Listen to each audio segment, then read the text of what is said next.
क्या आपने कभी फर्नीचर के किसी हिस्से या दरवाजे के हत्थे को छूने पर हल्का सा झटका महसूस किया है? आपको क्या लगता है कि ऐसा क्यों होता है? क्या आपका फर्नीचर आपको पसंद नहीं करता या कोई और बात है? चलो पता करते हैं। हमारे उद्देश्य हैं विद्युत आवेश के बारे में जानना और ये समझना कि वस्तुएं किस प्रकार आवेशित होती हैं। प्राचीन ग्रीस में लगभग 600 ईसा पूर्व थेल्स ने देखा कि अंबर को ऊन से रगड़ने पर उसमें कागज के छोटे टुकड़ों जैसी हल्की वस्तुओं को आकर्षित करने का गुण उत्पन्न हो जाता है। इसी प्रकार सूखे बालों को यदि प्लास्टिक की कंघी से रगड़ा जाता है तो वो भी इसी प्रकार की हल्की वस्तुओं को आकर्षित करती है। रगड़े जाने वाले पदार्थ जो आकर्षण का गुण दर्शाते हैं तो कहा जाता है कि वे विद्युतीकृत हो गए हैं और इनसे जो विद्युत उत्पन्न होती है उसे घर्षण विद्युत या स्थिर विद्युत कहते हैं। आइए एक प्रयोग करते हैं। कांच की एक छड़ को रेशम से रगड़िए और उसे एक विद्युत रोधी धागे से लटका दीजिए।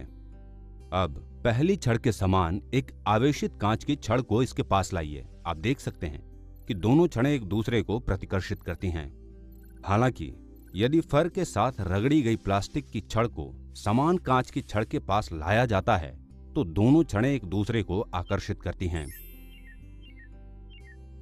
यह आकर्षण और प्रतिकर्षण का व्यवहार विद्युत आवेश नामक एक इकाई के लिए उत्तरदायी है।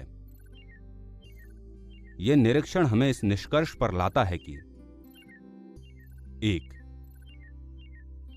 आवेश दो प्रकार के होते हैं। 2. असमान आवेश आकर्षित होते हैं और समान आवेश प्रतिकर्षित होते हैं।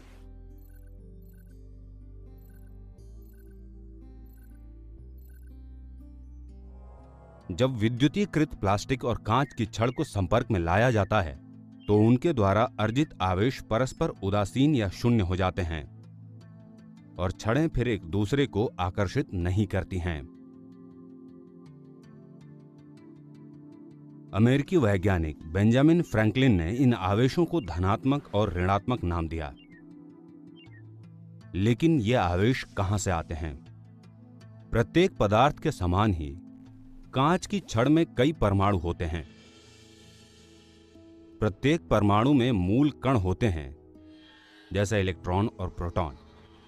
द्रव्यमान के समान इनके भीतर एक अन्य आंतरिक गुण होता है जिसे विद्युत आवेश कहते हैं। ये एक अदिश भौतिक राशि है और इसका एसआई मात्रक कूलॉम होता है।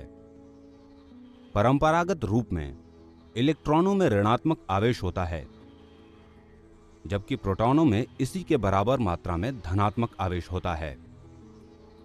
चूंकि प्रत्येक परमाणु में समान संख्या में इलेक्ट्रॉन और प्रोटॉन होते हैं, ऐसे में प्रत्येक परमाणु का कुल आवेश शून्य होता है। परिणाम स्वरूप संपूर्ण कांच की छड़ विद्युत रूप से उदासीन होती है। ये रेशम के लिए भी सत्य है।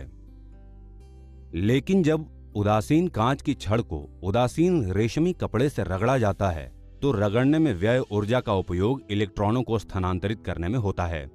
रगड़ने के दौरान घर्षण के कारण कांच की छड़ के परमाणु इलेक्ट्रॉन खो देते हैं। ऋणावेशित इलेक्ट्रॉन की कमी से आवेश में असंतुलन उत्पन्न होता है। इसलिए कांच की छड़ के परमाणु में धनात्मक आवेश विकसित होते हैं। ये इलेक्ट्रॉन रेशमी कपड़े के उदासीन परमाणु द्वारा प्राप्त होते हैं और अधिक इलेक्ट्रॉनों के कारण आवेश में असंतुलन उत्पन्न होता है। परिणाम स्वरूप यह ऋणात्मक रूप से आवेशित हो जाता है। रगड़ने के दौरान यही प्रक्रिया बार बार दोहराई जाती है और कांच की छड़ धनात्मक रूप से आवेशित हो जाती है और रेशम का कपड़ा ऋणात्मक रूप से आवेशित हो जाता है। आवेशित पिंडों के बीच आकर्षण और प्रतिकर्षण के कई औद्योगिक अनुप्रयोग हैं। जैसे स्थिर वैद्युत पेंट को जिस वस्तु पर स्प्रे किया जाता है वो धनावेशित हो जाती है। जब कणित्र से पेंट की छोटी बूंदें बाहर निकलती हैं तो वे घर्षण के कारण ऋणात्मक रूप से आवेशित हो जाती हैं। आकर्षण के कारण पेंट की ऋणात्मक रूप से आवेशित बूंदें धनात्मक रूप से आवेशित वस्तुओं पर जमा हो जाती हैं और पेंट को किसी भी बर्बादी से बचाती हैं। सारांश। विद्युत आवेश पदार्थ के मूल कणों का एक आंतरिक गुण है। यह ऋणात्मक और धनात्मक हो सकता है। एसआई मात्रक में आवेश का परिमाण कूलॉम C में मापा जाता है। समान आवेश एक दूसरे को प्रतिकर्षित और असमान आवेश एक दूसरे को परस्पर आकर्षित करते हैं। स्थिर वैद्युत पेंट स्प्रे स्थिर विद्युत के कई औद्योगिक अनुप्रयोगों में से एक हैं। तो अब आप समझ गए होंगे कि कभी कभी फर्नीचर को हाथ लगाने पर जो झटका आपको लगता है वो क्या है। ये बेहद मंद होता है और शायद ही आपने इस पर कभी इतना ध्यान दिया होगा, लेकिन कभी कभी ये बड़ी तीव्रता से लगता है। ऐसा क्यों होता है? आखिर क्यों कभी कभी कोई झटका बहुत तीव्रता से लगता है और कभी मंद लगता है? हमारे साथ बने रहें। Keep imbibing. We believe in you.